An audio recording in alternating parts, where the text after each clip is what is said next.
बुद्धियुक्तो जहातीह उभे सुकृत दुष्कृते तस्माद्योगाय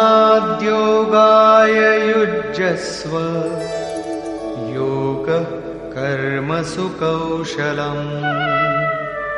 সমত্ব বুদ্ধিযুক্ত পুরুষ পুণ্য পাপ উভয়কে ইহলোকেই ত্যাগ করেন, অর্থাৎ পাপ পুণ্যে লিপ্ত হন না।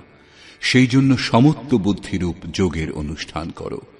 যোগঃ কর্মসু কৌশলম। সমত্ব বুদ্ধির সংযোগে আচরণে কুশলতাই যোগ।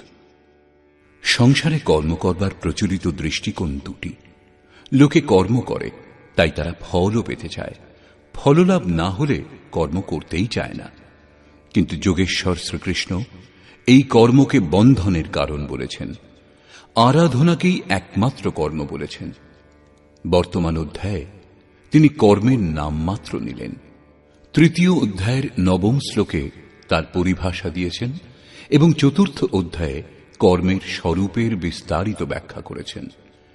এই 50তম শ্লোকে শ্রীকৃষ্ণ সাংসারিক পরম্পরা থেকে সরে কর্ম করবার কৌশল সম্বন্ধে বলেছেন যে কর্ম করো, শ্রদ্ধাপূর্বক করো, কিন্তু ফলের অধিকার স্বেচ্ছায় ত্যাগ করো। ফল যাবে কোথায়? একেই কর্ম করবার কুশলতা বলে। নিষ্কাম সাধকের সমগ্র শক্তি এই প্রকার কর্মে নিযুক্ত থাকে। আরাধনার জন্যই এই দেহ ধারণ।